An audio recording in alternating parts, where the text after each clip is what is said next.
Autoline Daily is brought to you by Bridgestone, your journey, our passion. And by Dow Automotive Systems, improving durability and increasing design flexibility with Betamate structural adhesives at dowbetamate.com. Hello and welcome to a brand new week of Autoline Daily. Here's what's been going on in the global automotive industry since we last saw you on Friday. Earlier in the year, Nissan announced that it's developing an electric version of its NV200 small cargo van, and now we've got a few more details. Production will begin in the middle of next year at the company's plant in Barcelona, Spain, or maybe I should say Barcelona. The eNV200 first goes on sale in Japan and then the rest of the world. As you know, Honda makes more than just cars. We've shown you this walking assist device from the company in the past, and now researchers and physical therapists from the Rehabilitation Institute of Chicago are testing it with stroke victims.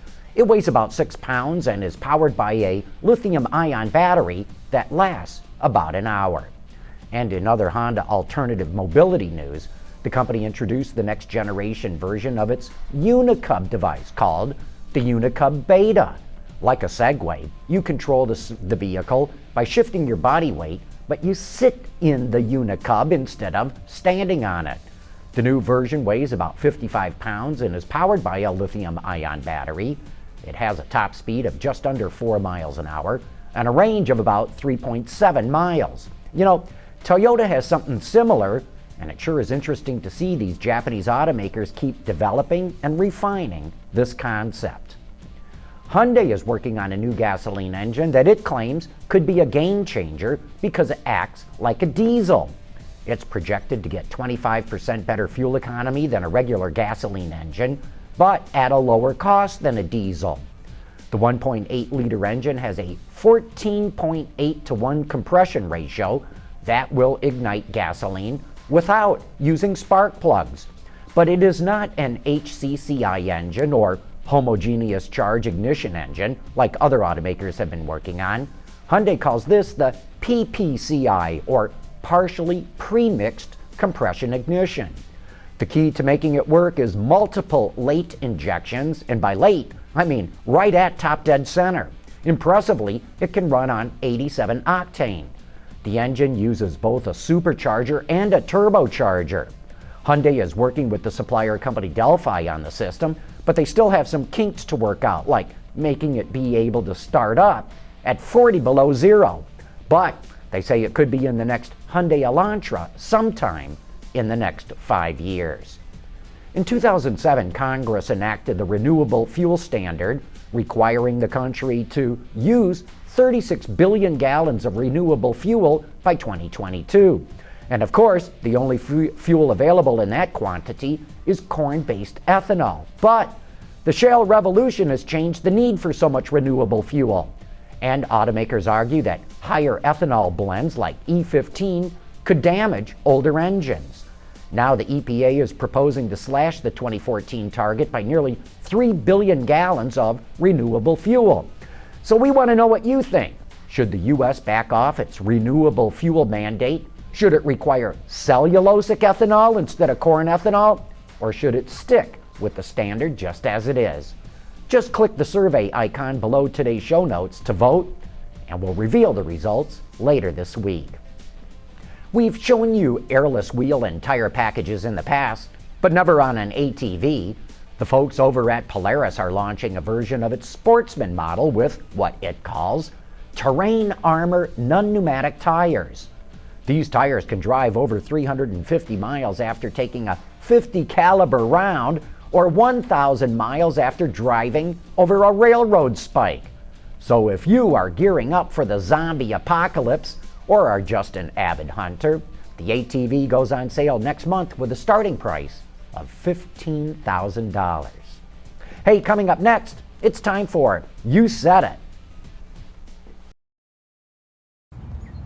Here's one of the great things about the all-around performance of our Jeweler tires. Excellent traction. Do you need a ladder? Yes, I do. Okay. At Bridgestone, our passion for performance knows no bounds. And now it's time for some of your feedback. Chuck Grenche heard our report about Chrysler coming up with a new kind of fuel tank for natural gas vehicles, but he says the analogy of alveoli used by the Chrysler spokesman is incorrect. While the human lung can create more surface volume to fully realize the oxygen in the lung, by using the alveoli, similar to the folding of the human brain to create more surface area, when you're talking about storing compressed gas, absolute volume is the important value.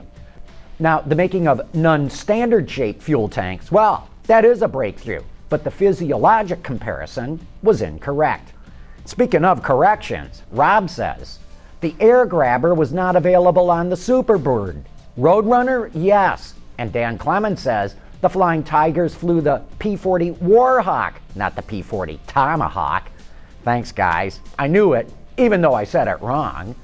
GM Veteran wants to know, diesel incentives, why are they needed? Diesel does not have an infrastructure problem like electric, CNG, or hydrogen. It's readily available at every gas station I go to, and the technology is fully developed, unlike batteries and fuel cell stacks. To me, the only issue is the way the fuel is priced, and revising that is something that could be explored. And yeah, that's because the federal tax on diesel fuel is 6 cents higher than it is on gasoline. Also, the way the EPA calculates fuel economy is to assume that drivers spend 55% of their time in city driving and 45% on the highway. Volkswagen says this unfairly gives hybrids a higher number because they do better in city driving. Larry wants to know, why are U.S. auto companies in such a rush to develop the Chinese auto market? China is forcing them to form partnerships so they can develop their own engineers, designers, and such. It's blatantly obvious that China will be entering and challenging the big three in the U.S. market, costing them all sales. Well, Larry, the only reason all foreign automakers want to be in China is that it's the biggest market in the world. By 2030, it could be bigger than the U.S. and Europe combined, and strategically thinking, why would you want to leave that market all alone for the Chinese automakers? Jason Anderson wants something explained. I've heard many times on your show how profitable large body-on-frame trucks and SUVs can be for automobile manufacturers. What exactly makes them more profitable? Are the raw materials less expensive, the engineering, development, manufacturing easier, or is the market just such that premium prices can be charged? Well, first of all, it's got to do with scale. Those pickups sell in such volumes that the automakers can spread the development and tooling costs across so many vehicles. Also, SUVs can be built on the same frames, and they use a lot of the same sheet metal from the pickup cabs. But most of all, it's because some buyers will pay an amazing amount of money for these trucks.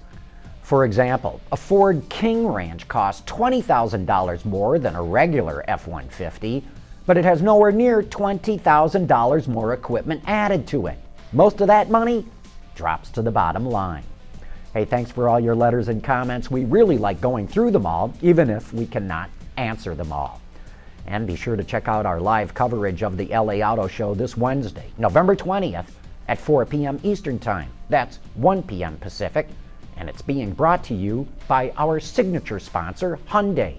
I'll be talking with some of the top executives about the newest cars that they have brought to the show. That's this Wednesday at 4 p.m. at our website, Autoline.tv. And that wraps up today's report. Thanks for watching. We'll see you tomorrow.